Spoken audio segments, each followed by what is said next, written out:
मैंने सबसे पहले बतौर जिलाधिकारी, बतौर डिप्टी कमिश्नर, मैंने जिस जिले में चार्ज संभाला था, आज उसी जमीन पे वापस आने का मुझे मौका मिला हुआ है।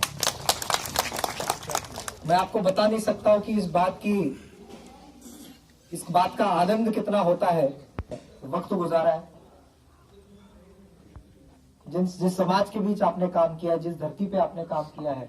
मैं जब रास्ते से आ रहा था, तलवाड़ा का जो हमारा ब्रिज है वो, या फिर कटरा से लेके जब मैं रियासी गुजरा था, भले ही मैं कम समय के लिए रहा, लेकिन जो एक भावनाएं आप सबके साथ जुड़ी हुई थी, जो एक नाता आप सबके साथ जुड़ा हुआ था, आज वापस मैं 3 साल पुराने उस दौर में चला गया।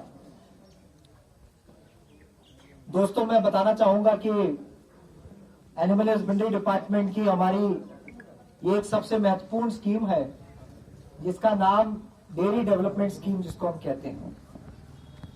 मैं बतौर 2 मिनट आप सबका ध्यान मेरी तरफ आकर्षित करना चाहूंगा। दोस्तों, ये बहुत ही उम्दा ऐसी स्कीम जो है वो हमारी यूनियन टेरिटरी में चल रही है। मैं आपको पूरे होशो हवास से बताना चाहूंगा कि ऐसी स्कीम जिसमें आपको 50% सब्सिडी मिलती है, यह हिंदुस्तान के किसी भी स्टेट में, किसी भी यूनियन टेरिटरी में नहीं चल रही है। ऐसी स्कीम हमारे पास चल रही है, और यह स्कीम जिस स्पीड से चल रही है और जिस स्पीड से हमारे पास दूध का उत्पादन हमारे जम्मू में बढ़ रहा है, जितने जानवर जो है वह पंजाब से, हरियाणा से हमारे पास आ रहे हैं, जितनी तादाद में दूध का उत्पादन बढ़ रहा है, मुझे लगता है ये 2-3 साल से ज्यादा ये स्कीम अब उतने ही साल तक ये चलती रहेगी। क्योंकि एक बार दूध का उत्पादन में हम लोग एक्सेस हो गए, ज्यादा दूध उत्पादन हमारे पास शुरू हो गया, तो फिर सब्सिडी देना ऑटोमेटिकली सरकार जो है वो कम कर देता है।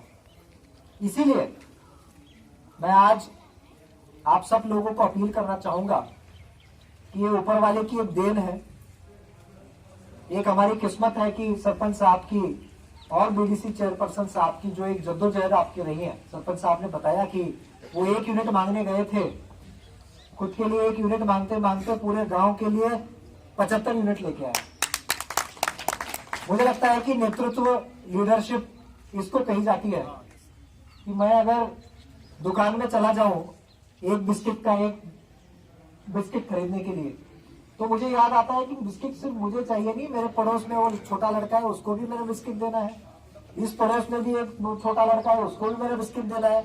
मेरे चाचा के 4 लड़के हैं, सामने वाले जो है वो कोई लोग रहते हैं, उनके पास भी 10-12 बच्चे, उनको भी डिस्ट्रीब्यूट। तो इतनी डिमांड बढ़ गई कि इनको खुद को लगा कि मेरे इसमें कम से कम 40-50 घर हैं जहां पे मैंने डेयरी नहीं लेनी है, 50 लोगों को और देना चाहिए। मैं आप सबसे अपील करना चाहूंगा कि जोरदार ताली बजा के इनका स्वागत जरूर करें।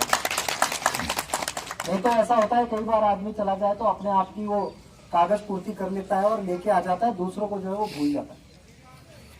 ये मिल्क विलेज का तब हमारा डिस्कशन चल ही रहा था, तभी जो है वो इन्होंने आपकी पंचायत में मिल्क विलेज लाया। अब मुझे ऐसा लगता है कि सिर्फ मिल्क विलेज के कागज देके काम पूरा नहीं होगा जब तक आप लोग वॉर फुटिंग पे, जैसे प्रिंसिपल सेक्रेटरी साहब अभी कह रहे थे कि हो सकता है कि आने वाले 2 महीनों में हमारी सब्सिडी खत्म हो जाए। क्योंकि मैं कठुआ की बात करूंगा कि पिछले कुछ दिनों में 450 यूनिट कठुआ जिले में जो है वो अप्रूव हुए हैं। तकरीबन 150 से ज्यादा यूनिट की गायें उन्होंने खरीद ली। अभी बता रहे थे आप, मेरे डायरेक्टर साहब, डिप्टी डायरेक्टर साहब की 550 जानवर एक ही मेले में उन्होंने खरीद ली। तो जब जानवर आप खरीद लेते हो तो इमीडिएटली सब्सिडी आपके खाते में आ जाती है। इसीलिए आज जो आपके ये 75 यूनिट्स आपके मिले हुए हैं, आपको जल्द से जल्द आप जो है वो उस मेले में खरीद ले या खुद पंजाब जाके आप जानवर खरीद के लेके आए, क्योंकि हो सकता है कि 1.5-2 महीनों में सब्सिडी खत्म हो जाए।